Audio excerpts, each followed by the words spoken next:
This is our Forex blog for January 20th, 2014, and these are our currency indexes, which let you see what the dollar, the euro, pound, Australian, Swiss, CAD, Australian, and New Zealand are doing. And so basically, if the dollar is going down and the euro is going up, you're looking to buy the euro dollar. So you can use any time frame chart. Let's scroll back to when the euro was strong and the dollar was weak. And basically, you're just looking to buy pullbacks. Now, this one kind of gradually went up. There wasn't much of a pullback. There was a little flag pattern here and a little pullback here. This is a little bit better pullback. But basically, you're looking to buy pullbacks. And the other method that we're looking to get into is once you see a trend, if it does go sideways in a nice little rectangle pattern like that, you want to buy the breakout.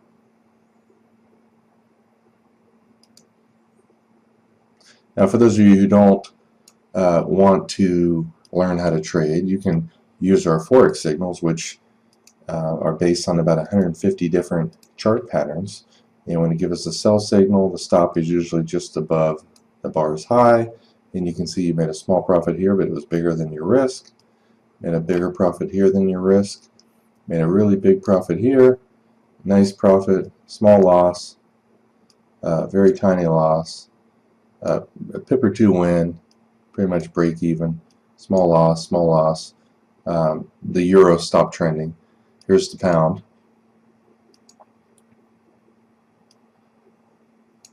You can see small win, loss, small loss, pretty much break even, big win, 2 or 3 pip loss, win, small loss, win, huge win, small, medium win, 8 to 15 pip win, probably break even, and then maybe 8 or 9 pips on this last trade. And of course, here's the euro yen. I'm starting to show more currencies each day. 10 or 15 pip win, 5 pip win, 8 pip loss, 5 pip win, 20 pip win, probably 3 pip loss, 8 pip loss, 4 pip win, 15 pip win, 10 pip win, or 5 or 6 pip win, 15 pip win, 15 pip win, 8 pip loss, 10 pip win. But most of these trades are bigger wins and losses. And although I show the signals throughout the day, most of the time, most of us trade around 2:30 or 3 until about 11:30 to 12. That's when the most volatile times are. And the rest of the time, it's a little bit dead. Most people would not be trading from here, here, and here, which you can see loss, loss. If you trade during the times where pretty much the professionals are not trading, then you get what you get. But I show the signals regardless, just so I can put tweaks in to improve their accuracy through non-volatile times. Let's give a couple more examples of the currency index, which is the easiest way to manually trade. You just want to find a currency that's super strong, and it helps when it's on multiple time frames. Like the Swiss, it's trending up today. However, the daily, weekly, and monthly trend are down.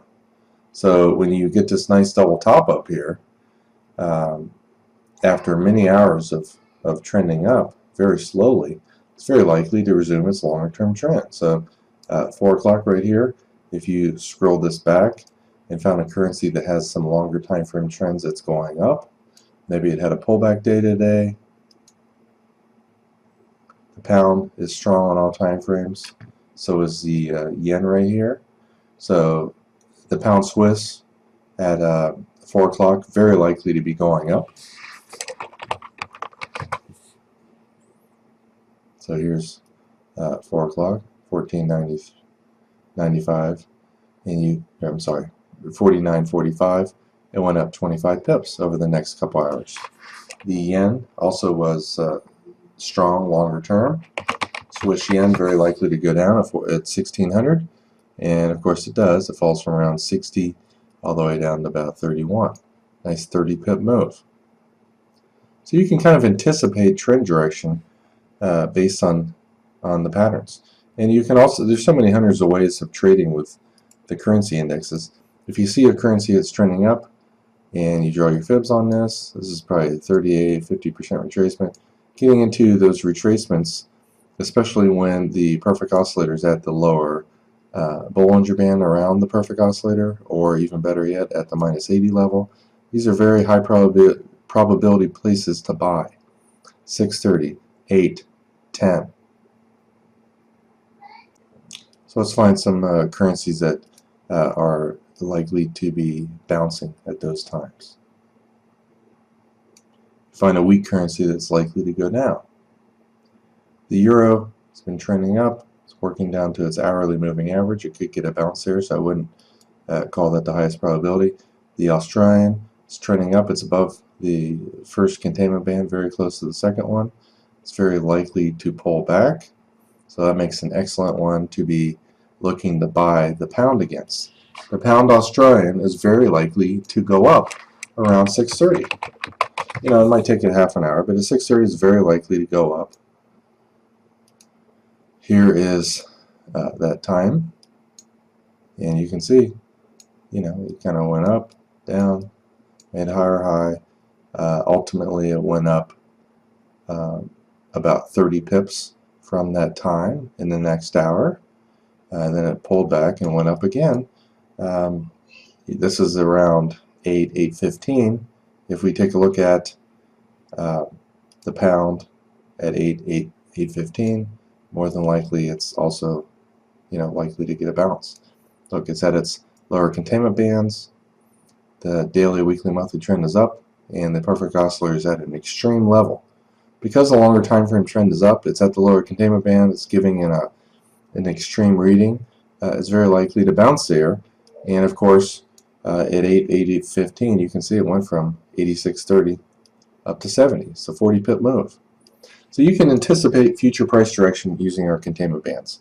And for new traders that are not, you know, really ready to just take trades, just take our trading signals. You can see that the previous day did a pretty good job. Buy, sell, sell, sell. This one failed. This one worked, loss. Again, during the dead time.